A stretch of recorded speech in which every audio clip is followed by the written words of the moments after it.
the heart of the African jungle, into the very center of a dense forest where few white men have ever dared to travel, we are bent upon a great adventure, seeking a tribe of pygmies, little bands of undersized men and women whose very existence depends upon hunting and searching out new shelters.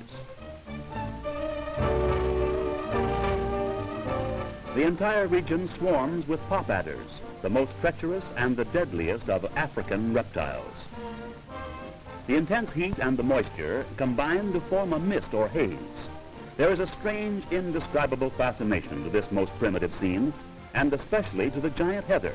In England, it grows to a height of 4 feet. Here, it often rises to the height of 40 feet. After many days and nights of uncertain and dangerous travel, we come upon those strange and ever-restless little nomads, Africa's pygmies. They have had a good day of hunting, and we find them feasting on raw elephant meat. The carving, always an important ceremony, is done by the chief, who is always especially conscious of this great honor.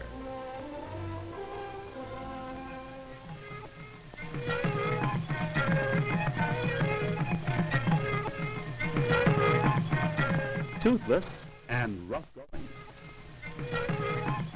On this day, they seem unusually happy and carefree because they're being well fed, and they know that there is plenty of food ahead for several days to come.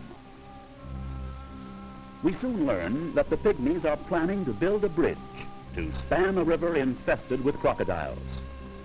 Through countless generations, these little people have lost thousands to the terrible monsters. As children, they learned to fear the rivers.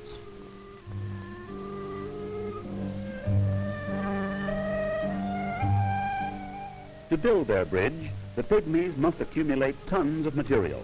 Vines must be knotted together to make them long enough to span the river.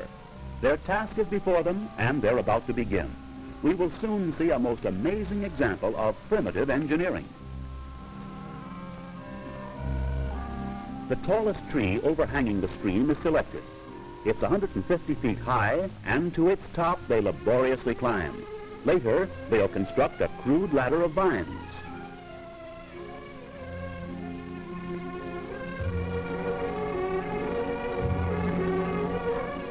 This withered little old man believes his job is to criticize. In order to reach the top, masses of tangled growth must be cut and cleared away. On a topmost branch that reaches far out to the middle of the river, they fasten a rope of vines, which will hang almost to the water, in which are hidden the ever-alert and deadly crocodiles. I tell you it won't work. Why don't you listen to me? Now, at the lower end of the vine, 2 loops are made to form a sort of a saddle, into which a man can fasten his legs. The pygmy who is to be the first to cross the river and carry the vine to its opposite side must have great courage, as his fellow tribesmen are preparing to literally hurl him into the trees on the far side. As we watch these little men work, we begin to realize both the size and the peril of their undertaking. We realize that despite their small size, their determination is great.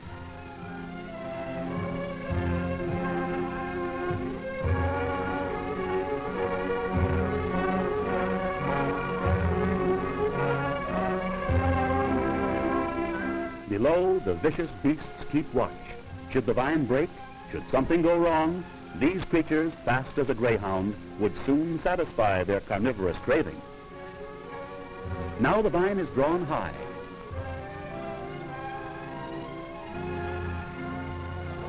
Then, quickly, the holding vine is cut, and there he goes. But he is missed. The vine is too short. The vine must be moved farther out and lengthened.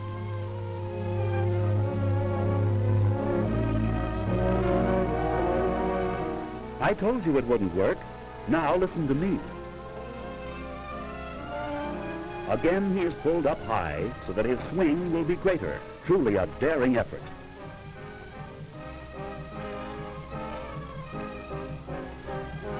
And there he goes again. Again, failure. The vine is still too short.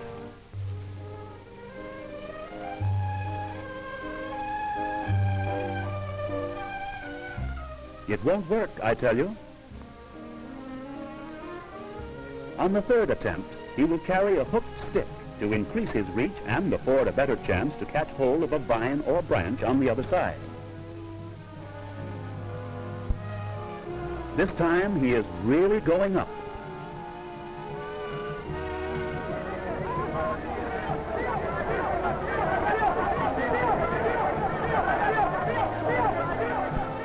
Dio, Dio, they all shout.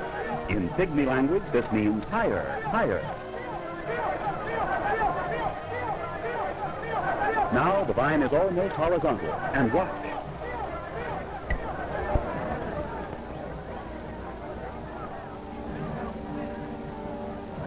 And success comes to these little men of the jungle.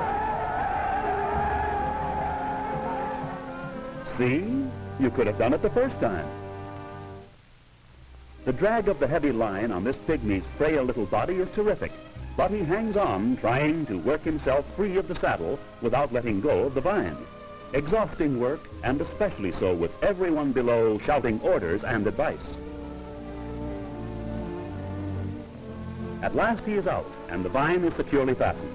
The first man and the first vine are safely across the river. Even the old critic is very pleased. The crocodiles are disappointed. Now begins the equally perilous task of carrying more vines across the river. The little men continue to climb to the top of the huge tree, each carrying their share of the vines. To the top they all go, then down to the slanting vine high over the river of doom. The first vine has been stretched into position, and the bridge will soon extend from one giant tree to another on the opposite bank of the river. Every little man has his work to do, and everyone works industriously as more vines constantly arrive and are immediately prepared. About 60 feet above ground on both trees, huge ladders have been built to lead to the forks in the branches, to which the bridge is now anchored. The bridge is being built. It is being built very high because with the constant alternation of hot sunshine and terrific rainstorms, it may sag as much as 20 feet, and there is no way for the pygmies to raise it once the sag has set in. This primitive bridge, now weighing many tons, is as great an engineering feat to the pygmies as is the building of any of our great modern spans to us. Materials keep pouring in. The efficiency of these little people is truly amazing. Some take turns hunting, for everyone must be fed and fed well while the big job goes on. At the end of 6 days, the bridge is nearing completion. Even though there is still some decking to be installed, they're using the bridge, for the men on both sides must be fed. On the 8th day, the two teams of workers will meet in the middle of the great span, the span that now extends for 173 feet from tree to tree. It's 50 feet above the water. This friendly little tribe could have built the bridge in less time, but on dark and rainy days they would stop, as we had explained as best we could, that unless the sun shone, photography was out of the question. The bridge is finished. They play with it like children with a new toy.